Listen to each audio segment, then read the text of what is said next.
Hello there, lovely people of the internet who may or may not be watching this video out of boredom, out of curiosity, whatever it may bring you here. If I sent it to you privately or whatever, I am glad to have you here. To get this out of the way here, this is going to be a commentary and review video. So be warned about that if you don't want to hear me go on about how I either dislike it or like it or whatever it may be. Not to give any spoilers about what is to come. The only reason why I'm making this video is because technically I'm forced to, but that's fine. We don't need to go in depth about that, considering that is a completely different topic. Anyways, I hope you have fun watching this video. Do whatever you feel like is best. I would recommend that you leave this video after the 50-second mark, though. Let's begin. This documentary talks about the Columbine shooting that took place in 1980, somewhere around that time frame, and happened on April 20th, from what I understand from the context of it. And the titling for it is called Bowling for Columbine by Michael Moore, which it was aired in 2002. I'm surprised that it even got on the air because of the amount of imagery that is shown in it, but we love seeing a bunch of gore and all of that, which is something that I feel like is a little bit of a con because of the fact that it shows such graphic imagery, which is just something that's kind of, I wouldn't say funny, but it is disturbing, which is something that made me laugh while I was watching it, because it's like, holy shit, why is this so disturbing? And why am I laughing at this? Because the documentary, from what I'm able to tell, whenever I watched it the majority of the time, is supposed to throw you off guard. It's supposed to make you think, like, oh my god, America is such a violent place. It's such a violent, like, demographic of people who just have rifles. Which is another thing that they talk about, the NRA, the National Rifles Association, which has proven to be one of the most violent groups in America as a whole. Later into the video, he does point out that the KKK, Pilgrims, and the NRA all have association with each other, and that would majoritarily be the predominantly white communities within these groups that have shown that they are violent, mentally ill, or extremely racist toward other ethnic groups. Again, though, I do feel like it is a con that some of this is mentioned. However, I do also believe that educating people about the reason why some of these associations and groups exist is for the sole reason of hate. I do believe, though, that it is a bonus to this.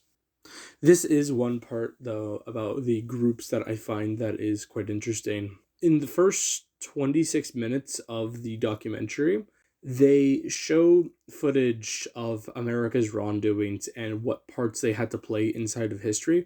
For an example, one clip that I stopped on and I found quite interesting is when they staged a coup in Chile in September 11th, 1973, where, again, the US stages a coup in Chile, which causes over 5,000 Chileans murdered inside of the country itself because of this happening, and because they decided to put a dictator into power, which, by the way, I cannot pronounce the name of them, but I'll probably put the name inside of the video in some sort of closed caption or whatever.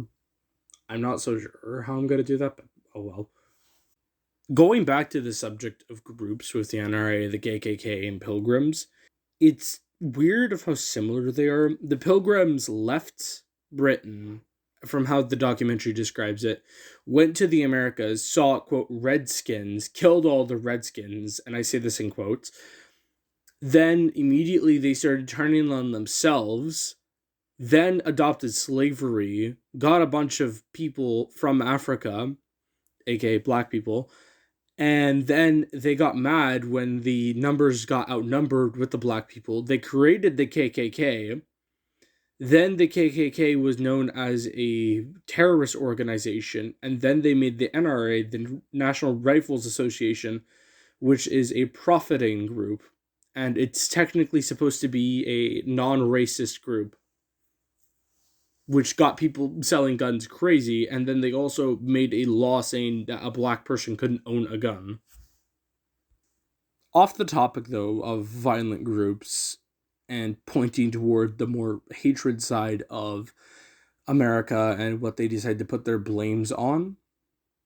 And then one of the points that is made about why the killers of Columbine even did what they did was because of Marilyn Manson, which is well, from how I listened to their music in this one clip around the 45-minute mark, it seems to be that they're a death metal emo band. They're not much more than that. Now, I do want to point out here really quickly that I don't quote this directly from the artist, but they initially said that their music was supposed to make people feel better, not feel like the world was targeting them for how they were as people. So I don't clearly understand of what they meant by this. I'm pretty sure because originally in the documentary, they talk about how Marilyn Manson got connected with the Columbine murders and they are pinning it on him, which I find pretty interesting. Leading that off on my next point, though, about what the media likes to portray inside of these, little cascades of fear or whatever it might be. Most of the time, when the media decides that they want to say something about how they feel, they will pin it against someone else and then just kind of roll along with it because it's something that America and their media does quite frequently is just let things go off about how, oh, this is how things are, this is how things will be, and yada yada yada. Moving on. Now, you would expect after Columbine that the shootings and then the mass coups and the amount of America's, involvement about how they want to portray media and how they want to dictate everything would change. No. The majority of what they say about Columbine and the shooting and what they say about what America has done on its own soil or outside of its own soil has not changed whatsoever. The majority of the time has stayed the same, and it's a little bit shocking and outrageous about how it stayed the same. For an example, there's a comparison with the amount of numbers of the charts of the at the current time of the documentary, which was 2002. Again, with the amount of deaths that was happening around 2002 to 1980, from what I assume, the amount of deaths that America had was 11,000. Canada, in comparison, our country, is 162, from what I remember off the information that I was given. They also talk about a lot about how some American citizens believe that America is just naturally homicidal, which, to be fair, by nature they aren't, but by media they are. For an example, a famous line that has been said a lot by media artists or journalists is, if it bleeds, it leads, which is something that is commonly a theme, throughout this whole documentary about if it bleeds, it leads, and how Americans are aggressive and how yada yada, like the list goes on. And I would recommend if you watched it because I found it personally quite, I wouldn't say entertaining, I would say educational at most. Entertaining, though, it is definitely the more darker side of the humor if you are looking for something for entertainment. But that's just how I view that perspective about this. The depictions that are shown within Michael Moore's Bowling for Columbine documentary grasp on to the viewer's fears and what they dislike to see, and it immediately just shoves it in your face and just tells you you are going to watch this whether you like it or not. And that is something that I find both interesting and horrendous, in that that's something that I would change up a little bit, is the amount of times that they just throw it right in your face without warning. They just throw it right in your face, but I do really love it about this type of documentary, about how they do that.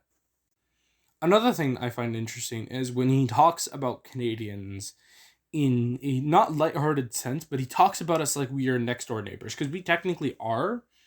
However, something I do find peculiar about this is about how he does this, going around and talking to Canadians about this. From how he mentions it, Canadians do possess firearms, which we all do, and as most Canadians would know, some of us are heavy hunters while others just kind of collect rifles. And yes, for you American viewers, We do have rifles in Canada, and yes, we are less violent with our rifles because at least we have self-control.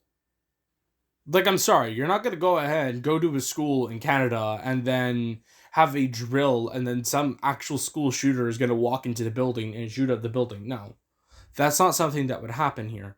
In America, on the other hand, from how the documentary shows it, you walk into any high school in America, you're more likely to get shot than if you went out to a firing range.